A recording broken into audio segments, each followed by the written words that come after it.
మహోన్నతమైన స్థలములలో నివసించుచు స్తోత్రముల మీద ఆసీనుడయున్న మన యేసుక్రీస్తు ప్రభువారి నామంలో మీ అందరికీ నా శుభములు తెలియజేసుకుంటున్నాను. ఈరోజు మన ధ్యానం మత్తయి సువార్త 21వ అధ్యాయం 23 నుంచి 32 వచనాల వరకు. 23 నుంచి 26 వచనాలు చదివితే, ఆయన దేవాలయంలోనికి వచ్చి బోధించుచుండగా ప్రధాన యాజకులను ప్రజల పెద్దలను ఆయన యొద్దకు వచ్చి, ఏ అధికారం వల్ల నీవు ఈ కార్యములు చేయుచున్నావు? ఈ అధికారం ఎవడు నీకిచ్చినని అడగగా, యేసు, నేను మిమ్మల్ని ఒక మాట అడుగుదును, అది మీరు నాతో చెప్పినట్ల నేనును ఏ అధికారం వల్ల నీ కార్యములు చేయుచున్నానో అది మీతో చెప్పుదును. యోహానిచ్చిన బాప్తిసం ఎక్కడి నుండి కలిగినది? పరలోకం నుండి కలిగినదా, మనుషుల నుండి కలిగినదా అని వారిని అడిగాను. వారు, మనము పరలోకం నుండి అని చెప్పితమా? ఆయన అలాగైతే మీరు ఎందుకు అతను నమ్మలేదని మనల్ని అడుగును. మనుషుల వల్ల అని చెప్పితమా? జనులకు భయపడుచున్నాం. అందరూ యోహాను ప్రవక్త అని ఎంచుచున్నారని తమలో తాము ఆలోచించుకొని, మాకు తెలియదని యేసునకు ఉత్తరమిచ్చిరి. ఇక్కడ ప్రధాన యాజకులు ప్రజల పెద్దలు క్రీస్తు యొక్క అధికారాన్ని ప్రశ్నిస్తున్నారు. నిజానికి యేసుప్రభు అన్నారు, నేను చేయుచున్న నా క్రియలు తండ్రి నన్ను పంపి ఉన్నాడని నన్ను గురించి సాక్ష్యమిస్తున్నాయి అని. యోహాను సువార్త 5వ అధ్యాయం 36వ వచనంలోను, మళ్ళీ అదే సువార్తలో 10వ అధ్యాయం 25వ వచనంలో కూడా ప్రభు అంటారు. అంటే ప్రభు చేస్తున్న ఆ కార్యాలే వారికి తెలియచేస్తున్నాయి ఆయన ఎక్కడి నుండి వచ్చారో, ఆయనకు ఎవరు అధికారం ఇచ్చారో. కానీ వారు ఆయన నోటి నుండి వచ్చే మాటతో ఆయన పట్టుకోవాలనే కుయుక్తితో అడుగుతున్నారు. వారు విశ్వసించటానికి అడగలేదు. యేసుప్రభు వారు శిష్యులతో అయితే చెప్పారు చాలాసార్లు, తండ్రి నాకు ఈ అధికారం ఇచ్చారు అని. కానీ ఇక్కడ వీరికి వారి కపటాన్ని బయట పెట్టడానికి వారినే తిరిగి ప్రశ్నిస్తూ ఉన్నారు. యోహానిచ్చిన బాప్తిసం ఎక్కడి నుంచి వచ్చింది అని. ఒకవేళ దేవుని దగ్గర నుండి అని చెప్తే, మరి ఆయన యేసుప్రభుని గురించి సాక్ష్యం ఇచ్చారు కదా, మీరెందుకు నమ్మలేదు అని అడుగుతారేమో అని మాకు తెలీదు అనేశారు ఈ ప్రధాన యాజకులు పెద్దలు. అందుకు ప్రభువు, అయితే నేను కూడా చెప్పను అన్నారు. మనం నేర్చుకోవాల్సింది ఏంటంటే, మనం దేవునితో ఎలా ఉంటామో మనం ఆయన దగ్గర నుండి అదే పొందుకుంటాము. ఎందుకంటే ఆయన అన్నారు, మీకు ఇతరులు ఏం చేయాలని మీరు కోరుకుంటారో మీరు కూడా వారికి అదే చేయండి అని. మరి ఆయన తన మాటకు వేరుగా ఉండరు కదా. కాబట్టి మనం కూడా ఆయనతో మన వైఖరి ఎలా ఉంటుందో మనం కూడా అదే వైఖరిని రిసీవ్ చేసుకుంటాం. మన ప్రభువు మంచివాడు అని మనం అనుకుంటే ఆయన మంచితనాన్నే రుచి చూస్తాం. ఆయన కఠినుడు అని మనం అనుకుంటే ఆయన కఠినత్వాన్ని రుచి చూస్తాం. మనం ఆయన ఏమై ఉన్నాడు అనుకుంటామో మనం ఆయన దగ్గర నుండి అదే పొందుకుంటాం. గురువును గౌరవించే విద్యార్థి పాఠాలను బాగా నేర్చుకుంటారు. కానీ గురువును తక్కువ చేసి చూసే విద్యార్థి ఆయన చెప్పే జ్ఞానాన్ని తిరస్కరిస్తాడు. అలాగే దేవుడిని మనం ఎలా గుర్తిస్తామో ఆయన మనకు అలాగే ప్రత్యక్షమవుతారు. ఇక్కడ వారు వేసిన ప్రశ్నకు ప్రశ్ననే జవాబుగా ప్రభు ఇచ్చారు.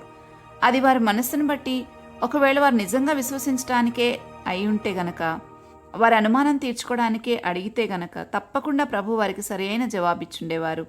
యోహాను సువార్త 5వ అధ్యాయం 27వ వచనంలో శిష్యులకి చక్కటి సమాధానం ప్రభు ఇచ్చారు. చాలాసార్లు మన జీవితాల్లో కూడా అంతే జరుగుతుంది. ప్రభు పట్ల మన వైఖరి సరిగా ఉండకపోయినా ఆయన మాత్రం మనకన్నీ బాగా చేయాలని ఎదురు చూస్తాం. ఒకవేళ అలా జరగకపోతే ఆయనను గురించి చాలా తప్పుగా ఆలోచిస్తాం. ఇంకా 28 నుండి 32 వచనాల్లో ప్రభు ఒక ఉపమానాన్ని చెప్పారు. మనం ఒకసారి చదివితే, మీకేం తోచుచున్నది? ఒక మనుషునికి 2 కుమారులుండిరి. అతడు మొదటివాని యొద్దకు వచ్చి, కుమారుడా, నేడు పోయి ద్రాక్ష తోటలో పనిచేయమని చెప్పగా, వాడు పోను అని ఉత్తరమిచ్చెను. కానీ పిమ్మట మనసు మార్చుకుని పోయెను. అతడు రెండవ వాని యొద్దకు వచ్చి ఆ ప్రకారమే చెప్పగా, వాడయ్యా పోదునను గాని పోలేదు. ఈ ఇద్దరిలో ఎవడు తండ్రి ఇష్ట ప్రకారం చేసిన వాడని వారిని అడిగెను.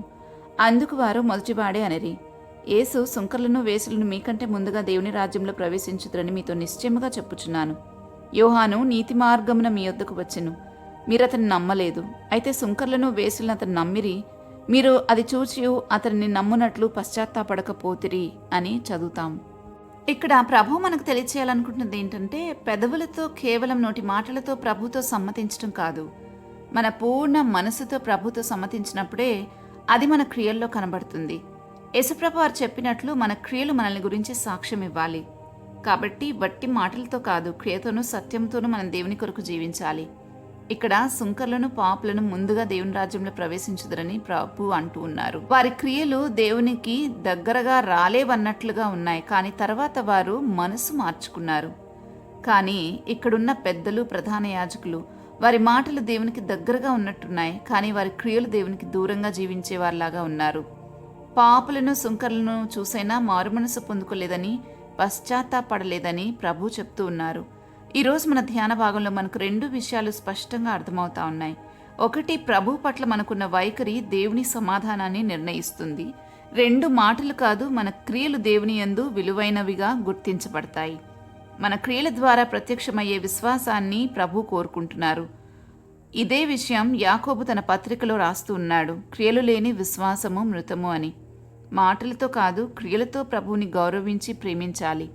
పశ్చాత్తాపడిన వారే దేవుని రాజ్యంలో ప్రవేశిస్తారు. ఎప్పటికప్పుడు మనం మన ప్రభువు దగ్గర ఆయనకు వ్యతిరేకంగా చేసిన వాటిని ఒప్పుకుని పాపక్షమాపణ పొందుకుంటేనే ప్రభువుతో మన సహవాసం పదిలంగా ఉంటుంది. మనసు మార్చుకున్న వారికి ప్రభు దగ్గర మంచి స్థానం లభిస్తుంది. మనం కఠినంగా ఉంటే ఏం సాధించగలం?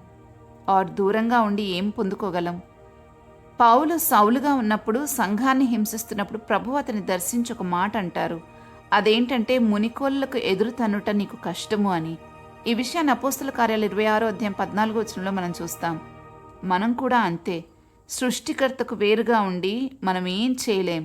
అది మనము మునికోళ్లకు ఎదురు తనడమే. చాలా సామాన్యంగా ఆలోచించిన మనకి ఈ విషయం అర్థమవుతుంది.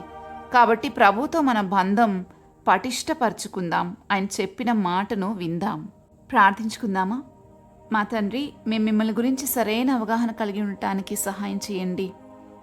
మాకైతే ఎప్పుడు మీ అవసరం ఉంటుంది, కానీ మీకు మా అవసరం ఉండకపోయినా మీరైతే వాకిట నిలబడి తలుపు తడుతూనే ఉంటారు. తలుపు తీస్తే వచ్చి మాతో కలిసి భోజనం చేసి మీ శాంతిని, సమాధానాన్ని మాకు ఇవ్వడానికి మీ గొప్ప మనస్సు కొరకై మీకు స్తోత్రాలు చెల్లిస్తున్నాం.